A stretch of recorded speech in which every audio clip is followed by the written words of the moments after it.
Hi friends. In this video, I want to talk about some reading strategies that we use at school and that you can now use at home to help you figure out some of the trickier words that you might find in your reading.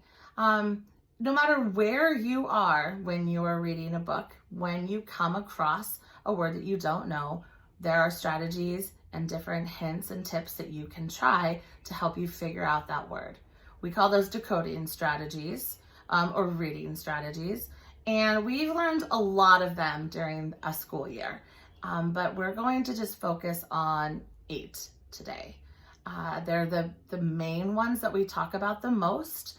And those are the ones that you can use when you're at home to figure out and decode those words that you come across in your reading that might be kind of tricky for you. I'm going to put this video on a link for our weekly outlines that will be there for the rest of the year on every week. And I'm also going to give you a link to this poster. It looks like this, and it has every strategy that we're going to talk about today. So you can download that and refer to it, but I will also send it home in your packet next week so that you have a copy. It won't be color like this, it'll be black and white, but it'll still show you all the strategies that we're gonna talk about today. So I have a poster for each one, and we're just gonna go through each one and talk about it for just a few moments. And then I'm gonna put them up on this board so that we can kind of keep track of the strategies that we are learning about. So we're gonna start with the most basic strategy that we use, the one that we use the first time. We talked about it in kindergarten, and then in first grade, it's the first strategy that we use. And that is to use picture clues. You're going to use the clues from the picture itself in our stories in order to solve the problem. You look at the picture to give you a clue about the word.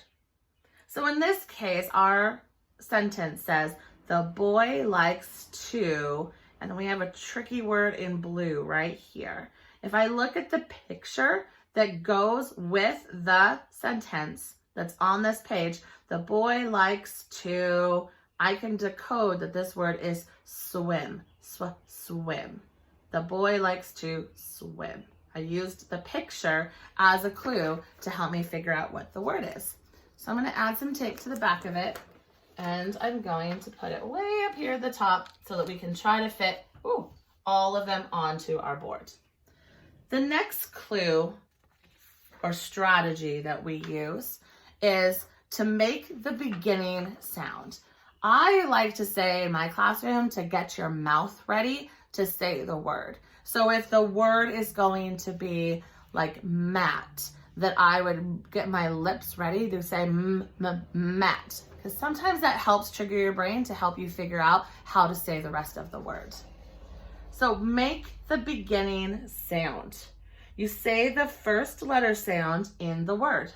In this case, the word is animal. So we look at that first letter and we say and get our mouth ready, and get our mouth ready to say animal, animal. So we make the beginning sound, the first sound in the word, to kind of help us give our brain a little bit of a hint. So I'm going to add that next to our use picture clues. Stick it up here. Looks good. And our next one is the one that most people know when we think of how do you figure out a tricky word. You're going to sound it out. In my classroom, we say we're going to stretch out the word. There's lots of ways to say this, but we are going to sound it out. That simply means stretch out the word. Make each sound in the word as you read it. So you look at each letter and you say the sound. Sometimes in my classroom, we tap out words. Like if the word was cat, we kind of tap it out. At, and then we blend it together. Cat, at, cat. And this way, you're kind of doing that in your head, or you can point to the words on the paper to help you say it. It says the kangaroo hops. I say each sound. K, ang. I know NG kind of changes that a little bit. Kangaroo. Kangaroo hops. That's kind of a tricky word to show it out. And so think about if you're using a simple word like cat, where you say cat, and say all the sounds as you sound it out.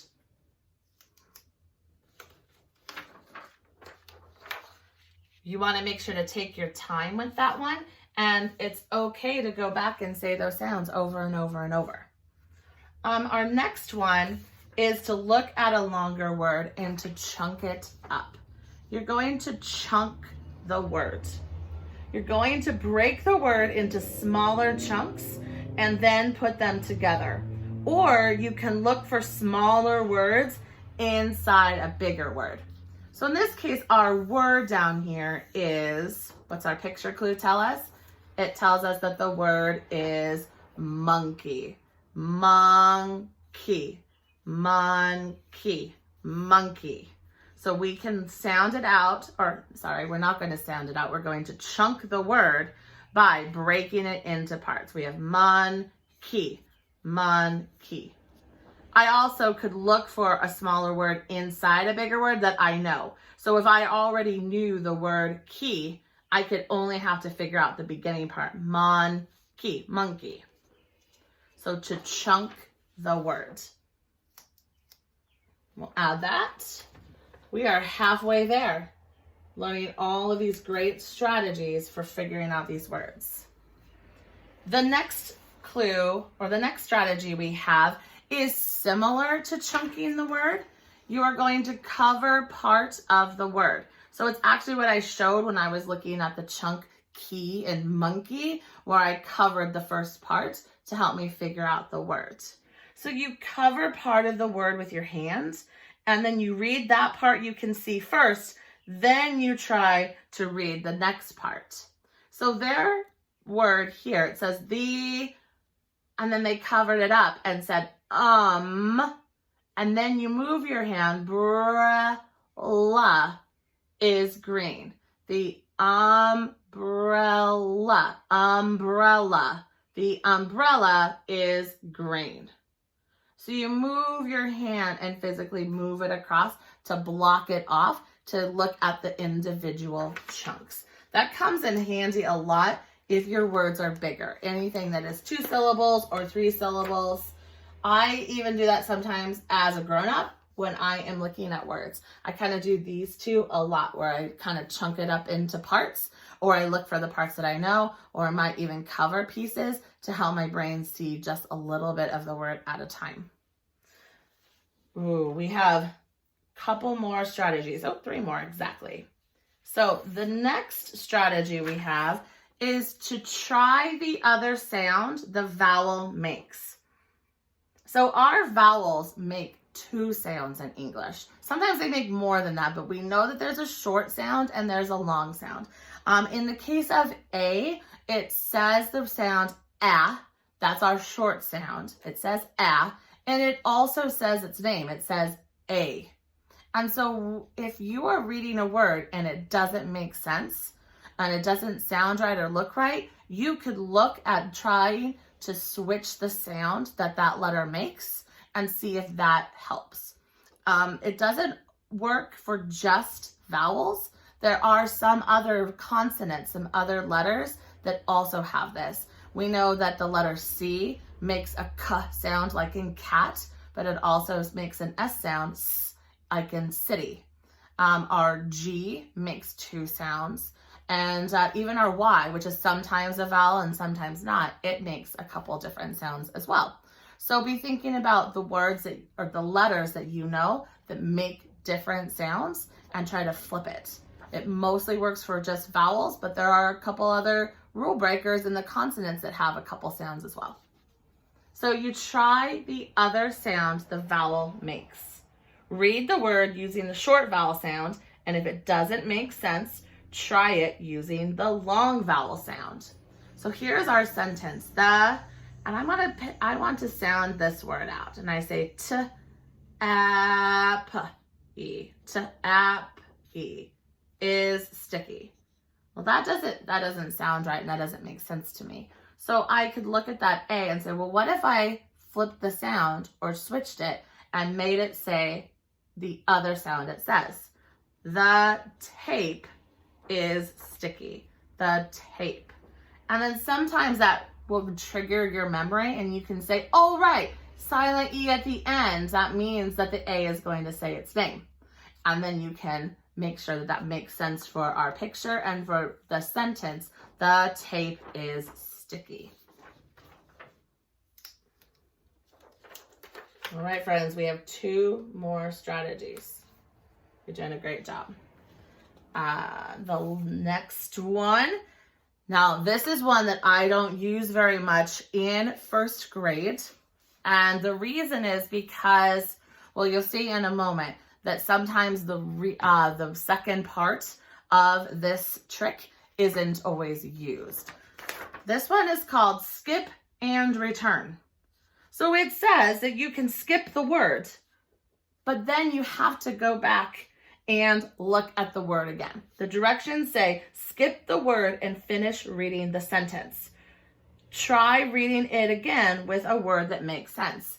So sometimes in first grade, we are good at skipping the word. We just skip right over the word and keep reading. But the big part of this strategy is that you have to go back and figure out what that word is. So don't be a trickster and try to just skip the word forever. You have to be responsible and go back. If you're just skipping words that you don't know, you're never going to put any new words into your brain. So that's not being fair to yourself.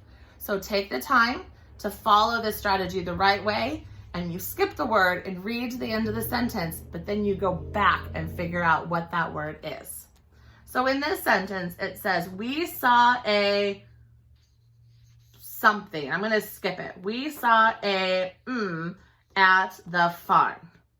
We saw a, okay, what would we see at the farm that would make sense? I see a picture of a baby chicken. So maybe a chick. We saw a chick at the farm. Does that make sense in my sentence? We saw a chick at the farm. Yeah. Use your picture clues, use your chunks that you know inside, and go back and figure out what that word is. But remember, first graders, you have to go back and actually solve the problem. You got to do it. Our last strategy is one that I've kind of brought up a couple times while we're talking about these other strategies, because it's mostly asking yourself, does it make sense? If the word doesn't make sense in the sentence, then it's probably not the word. And so make sure, use your brain. You are smart, and your brain is going to tell you if it makes sense or not. And so really listen to that and say, oh, that doesn't make sense. Read the word in the sentence. If it doesn't make sense, try reading the sentence again with another word that makes sense. So you're going to read through it, and if it doesn't make sense, if I say the tractor makes a loud sound, but I'm looking at a picture of an instrument and a band playing music, I'm going to think to myself, does that make sense? Does it make sense that we're talking about a tractor right now? Yeah, maybe a tractor makes a loud sound, but does it make sense in the story that I'm reading for it to be a tractor? And if I'm looking at an instrument being played or a band, then I'm going to know, no, that doesn't make sense. So the trumpet makes a loud sound. That makes more sense. And so that is what our word says. The trumpet makes a loud sound. And so making sure that what you read makes sense. People are not going to write books to confuse you on purpose. They're going to write books to make meaning and to help tell a story or to teach you something. And so they are not going to put weird words in there that don't make sense. So if it doesn't make sense, take the time and go back and re-look at that word. So those are the 8 strategies that I want you to practice. In another video that I will make later, I'm going to read a book. I'm actually going to read one of my favorite books. the relatives came, and I'm going to show you how to do this in the book.